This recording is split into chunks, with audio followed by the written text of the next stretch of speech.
Meet Bipes biporus, Mexico's two-legged snake. This fascinating creature lives in Baja California, and despite looking like an earthworm, this little guy is actually a lizard.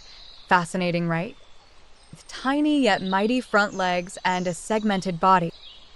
It's a master burrower, dining on insects and larvae with lightning-fast precision. This little guy is a one-of-a-kind species, exclusive to its homeland.